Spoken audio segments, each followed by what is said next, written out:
სახელითა მამისათა და ძეისათა და წმინისა სულისა და ჩვენთან არის ღმერთი. იცოცხლე და გაიხარეთ დიდება და მალობა უფალს დღევანდელი მსახურებისთვის ღმერთმა შეიწიროს ჩვენი ერთობლივი ღვთის მსახურება და ღმერთმა შეისმინოს ჩვენი ლოცვა და ჩვენი ვედრება. მოგლეთ გრძელდება ჩვენი მზადება ჩემო ძვირფასებო დიდი მარხვისათვის და გრძელდება როგორც გრძელდება სინანულის მეშვეობით. აგერ ჩვენ წინა კვირას აღმოვიკითხეთ იგავი ამბავი რომელიც იყო მეზვერისა და ფარისეველზე.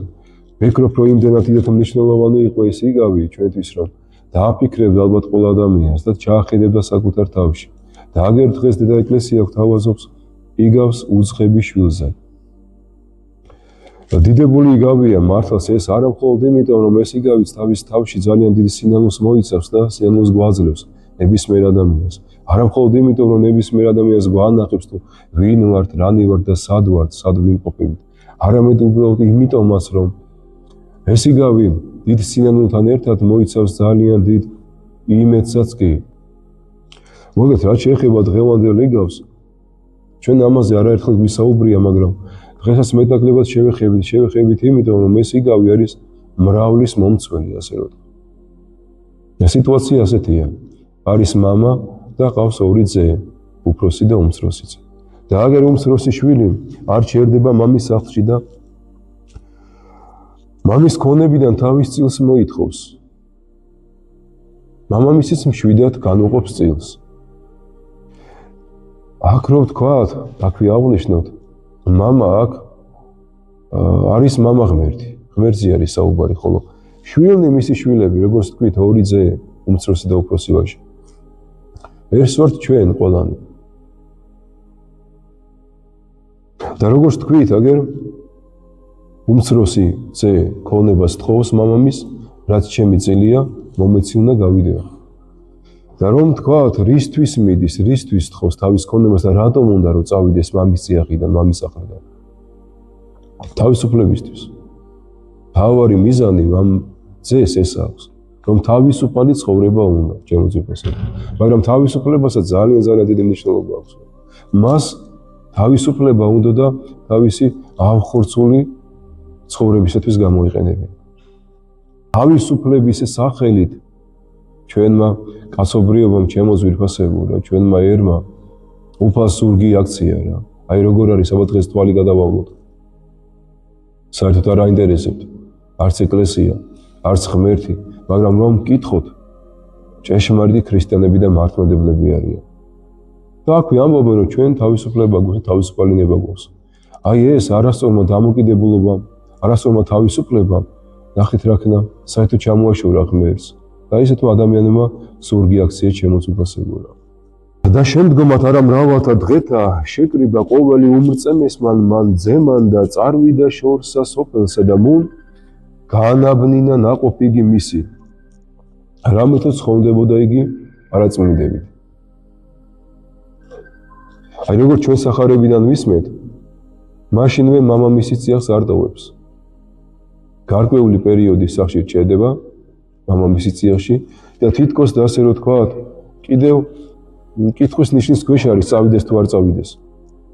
იმიტომ რომ გადაწყვეტილი ეს რომ ქონოდა, მაშინვე წავიდოდა ხო.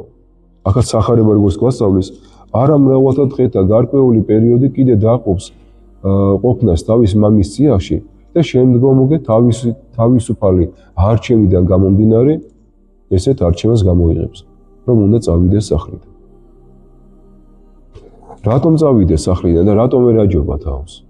იმიტომ რომ ცოდვა ფაქტიურად უკვე გაღვიძებული იყო, უკვე მოქმედებდა მაშინ.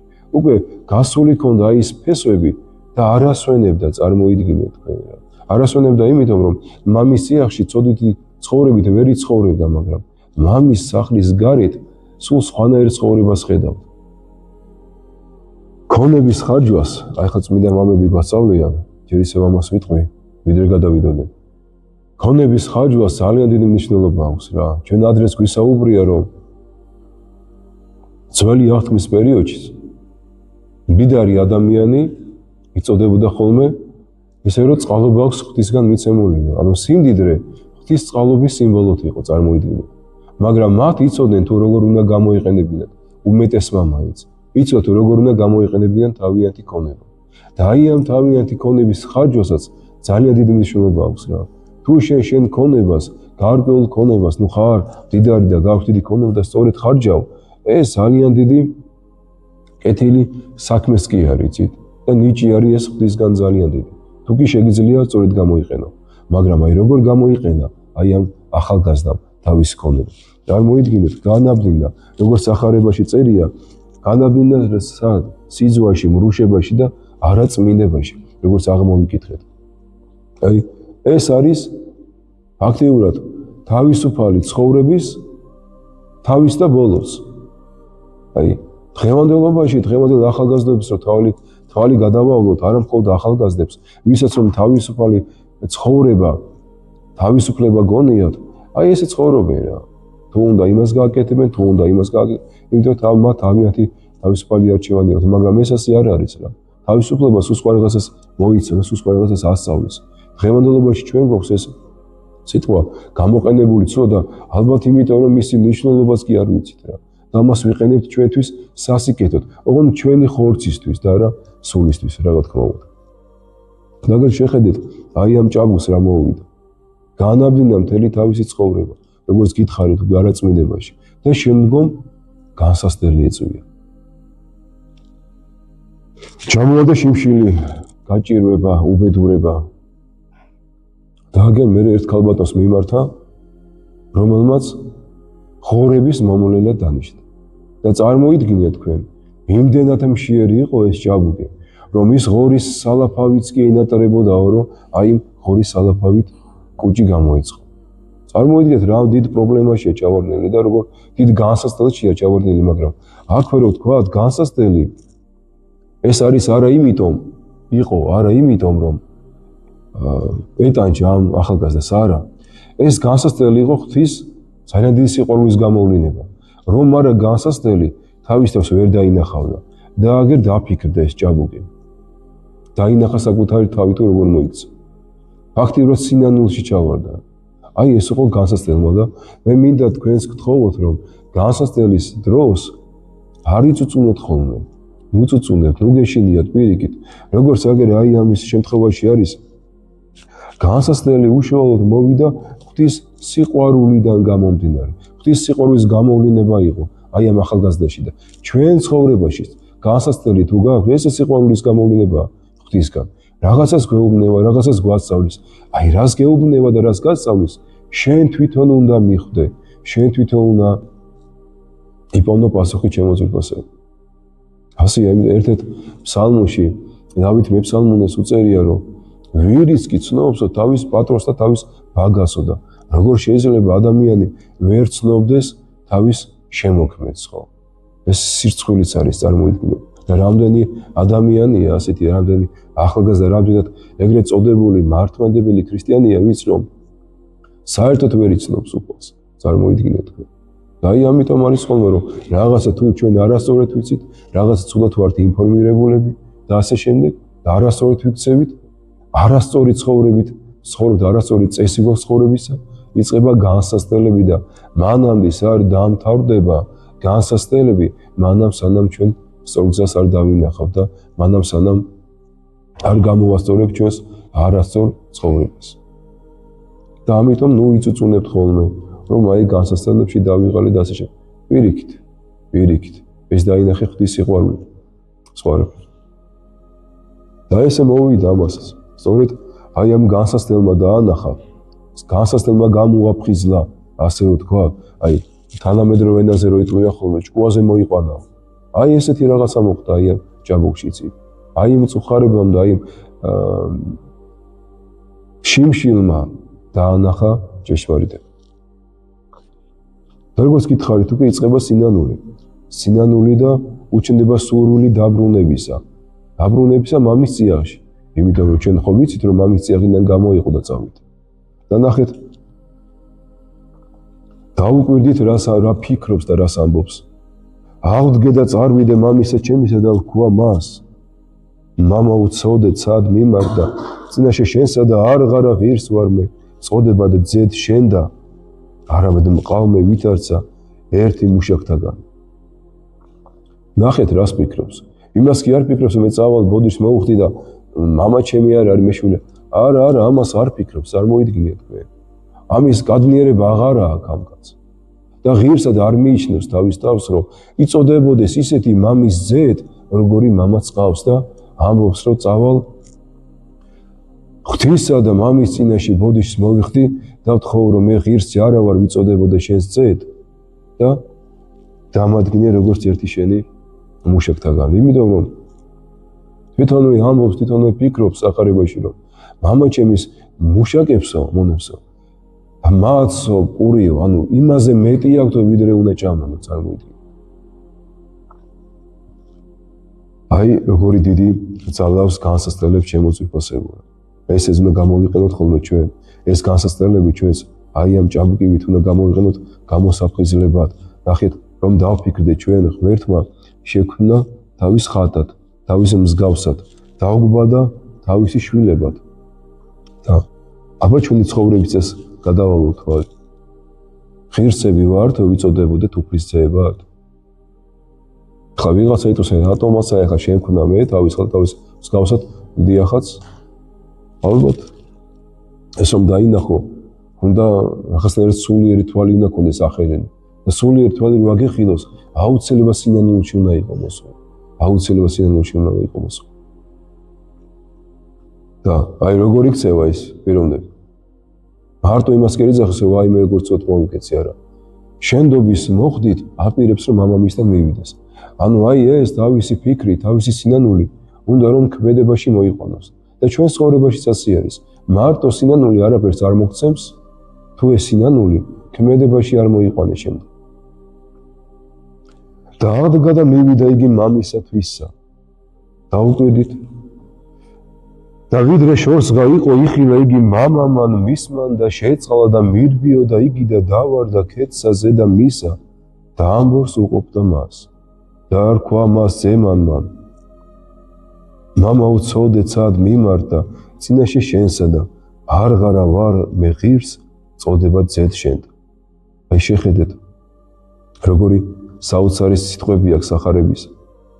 რამხელა სინანული, რამხელა სიყვარული დევს აი ამ სიტყვებში.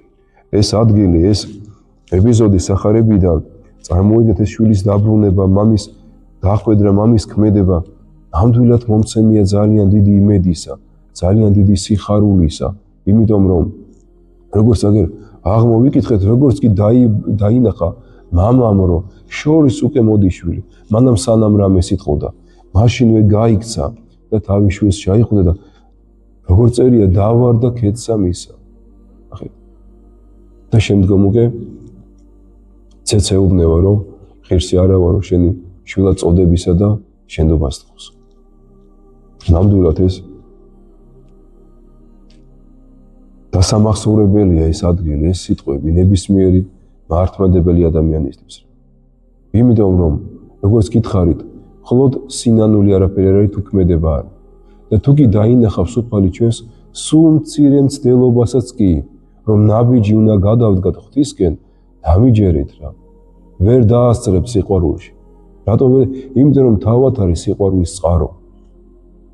აი ამიტომ სულ მცირე არის მთავარი, რომ ჩვენ შევეცადოთ მისკენ გადავდგათ ნაბიჯი. და როგორც აი ამ უძღებშვის მოვიდა, მაშინვე გამოიქანება ღმერთი ჩვენთან. ჩაგვიკრავს გულში. მანამ სანამ ბოდიშს ვეტყვით, მანამდე მოიქცევასა დამიჯერეთ. თორე რომ თქვათ, უფალი გვტოვებს, არც გვტოვებს და მუდამ ჩვენს გვერდით არის. ასე არ არის, არცეთი წამი არ გვტოვებს. აი როგორც სახარებაში წერია, ნებისმიერი ადამიანის, მართალი ადამიანის გულის გართან დგას და რეკს, ეგება გამიღოს კარი. აი სწორედ აი ეს სურვილი და მცდელობა არის გაღება იმ გულის კარისა და შემოშობა უფლის. ეს არის ჩვენზე ძალიან დიდი ვალდებულება შემოწიფასა და ძალიან დიდი ვალი. რქვა მამამან მისმან მონათა თვისთან. გამოიღეთ სამოსელი პირველი და შემოსეთ მას და შეაცუდ ბეჭედი ხელსა მისა და ხამნი ფეხთა მისთან და მოიბრძ ზვარაგი გიჭამებული და დაკალთ და ჭამოთ და ვიხარებდეთ. რამე თუ ძე ესე ჩემი მომკვდარი იყო და განცოცხლდა, წარწმედულ იყო და იპოვა. ნახეთ როგორი გასაოცარ სიტყვებს ამბობს მამამისი. ზეიმი მოაწყო, იმიტომ რომ მომკვდარი მყავდა შვილია და გამიწოცხლდა. იმას კი არ ამბობს, აი წასული იყო და თავისუფლება უნდა და ასე შემდეგ. არა, მომკვდარი იყო და გაწოცხლდა უთხეს. გაწოცხლდა იმიტომ რომ სინანული მაგაიყუზა მაშინ. გაწოცხლდა იმიტომ რომ თავი დაინახა და დაინახა თუ როგორი უღირსი ადამიანია. როგორც წეღანვე აღნიშნეთ, რომ არ არის ღირს იწოდებოდეს მამის ძედ. აი ამიტომ ამოს მამამისი რომ გაწოცხლდა უთხეს ჩემი შვილი. და საუკეთესო სამოსელი წამოიღეთ. ზვარგი დაუკალით რომ ჭამოთ, ვიდღესწავლოთ და ბეჭედი წამოიღეთ და თიცე შეაცვით.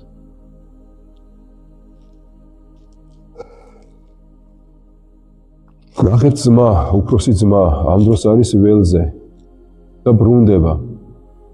და იყო ძე იგი მისი უხუცესი ველსა გარე და ვითარცა მოვიდოდა და მეახლა სახსა მას ესმა ხმა სიხარულისა და განსხრომისაი. და მოუწოდა ერთსა მონათაგანსა და კითხვიდა ვითარმეთ, რა იარს ეს, ხოლო მან რქვა მას რამე თუ ძმაი შენი მოსრულარს და მამამან შენმან დაკლა ზვარაკი და ჭამებული. რამე თუ ცოცხლებით მოვიდა იგი, ხოლო იგი განრისხნა და არა უნდა შინა შესვლად, ხოლო მამაი მისი გამოვიდა და ლოცვიდა მას. უფროსი ძმა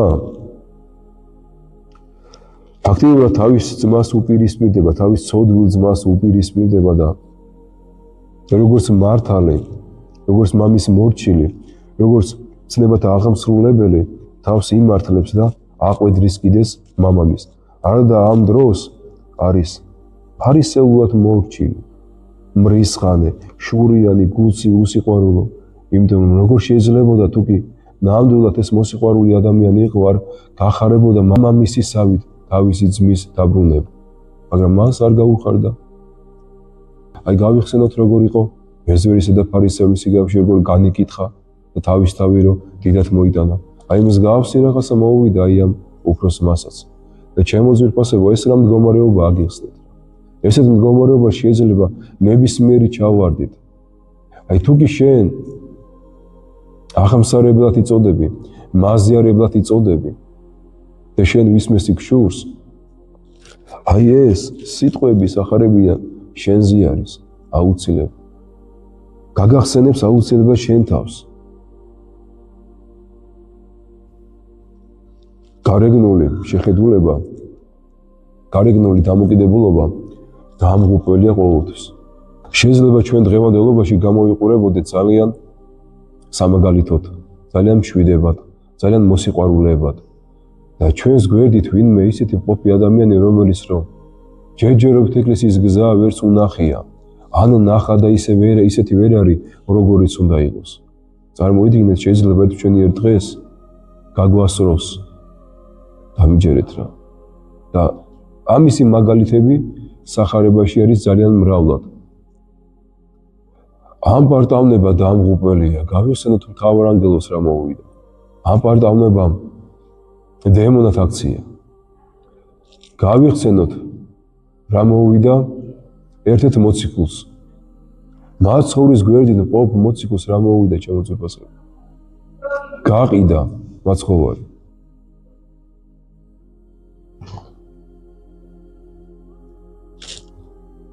მაგრამ ჯვარცმული ავაზაკი, რომელიც რომ მთელი ცხოვრება ავაზაკობდა, მთელი ცხოვრება იპარავდა და საშინელი ცხოვრებით ცხოვრობდა, აი ამ ავაზაკმა შეინანა სიკვდილის წინ ჯვარცმულმა, ჩვენ ვიცით ეს, მაცხოვრის გვერდით. და სწორედ აი ამ სინანულმა იმ დღესვე დაუმკვიდრა ცეცხლსასუფეველი. აი ამას აკეთებს სინანული, აი ამას აკეთებს სწორი დამოკიდებულობა. რას შეიძლება გვასწავლიდეს დღევანდელი სახარება ჩვენ?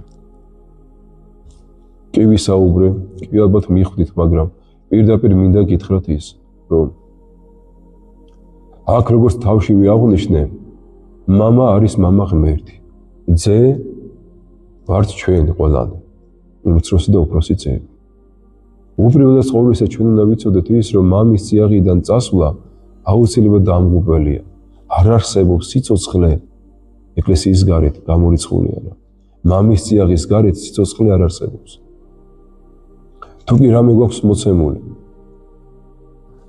ქონება, შესაძლებლობა, ტალანტი, ეს ნიჭები თუ კი რამე არის, მოცემული გვაქვს აუცილებლად ღვთისგან. და რომელი ადამიანის ამაყობს ხოლმე რომ აი მე ეს ნიჭი გამაჩნდა, ესეთი ადამიანი დამიჯერეთ არის უგუნური რა. ჩვეულებრივი უგუნური ესეთი ადამიანი. მოცემული გვაქვს ღვთისგან ყველაფერი, რომ არა ღმერთი, არაფერი არ გვექნებოდა რა ჩემო ძვირფასებია. უნდა ვიცოდეთ კიდევ ის და უნდა გვახსოვდეს დღევანდელი იგავიდან, რომ ჩვენ არ ვართ ღირსები უფლის ძეთ წოდების. იმიტომ რომ ნახეთ, შექმნა თავის ხატად, თავის მსგავსად, მთელი სიყვარულით და ჩვენ თავში რომ ჩავიხედოთ, რას დავამსგავსეთ ჩვენ ღვთის ხატება, საშინელება, როგორ შეიძლება ადამიანმა თქვას, რომ ღმერთი ჩემნაირია. როგორ ვერ იტყვი ამას. არა ღმერთმა თავისნაირი შექმნა. წარმოიდგინე და დღევანდელობაში რა ნაყოფის გვაქვს და რა შედეგიც გვაქვს, ეს ჩვენი ბრალია ჩემო ძვირფასებო. სწორედ ესეთი დამოკიდებულება უნდა გქონდეს ჩვენს. როგორც უძღებ შვილს, ჩვენ არ უნდა გქონდეს იმისი ამბიცია, რომ აი ღმერთო შენს მარჯვენით მინაჯდომა და ასე შემდეგ. არა, ჩვენ უნდა მადლობდეთ უფალს ყველაფერთვის, რაც გვაქვს.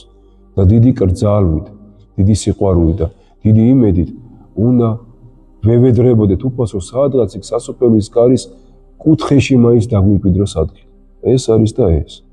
იმიტომ რომ რომელი ადამიანის თავს ასწევს ღვთის წინაშე, ეს დამდაბლდება, როგორც მეზვერისა და ფარისეულის სიტყვაში წერია. ღმერთმა დაგლოცოთ, გაგახაროთ ღმერთმა, გაგამრავლოთ ღმერთმა. ეს საკითხავები ნამდვილად არის ისეთი საკითხავები, რომლებიც რომ ძალიან დიდ სინანულს აღზრავს ადამიანში. ადამიანს საკუთარ თავს უფრო კარგად ანახებს, ვიდრე ხედავს. იმიტომ რომ ვემზადებით დიდი მარხვის პერიოდისთვის. გაგამრავლოთ ღმერთმა, გაგაძლიეროთ ღმერთმა. მე ყოველთვის გთხოვთ ხოლმე. აი დღევანდელ იგავზე იფიქრეთ ძალიან ბევრი. იფიქრეთ. და აუცილებლად დაინახოთ თქვენ თავს. ღმერთმა დაგლოცოთ. ითხრიგრძელე და იმრავლე.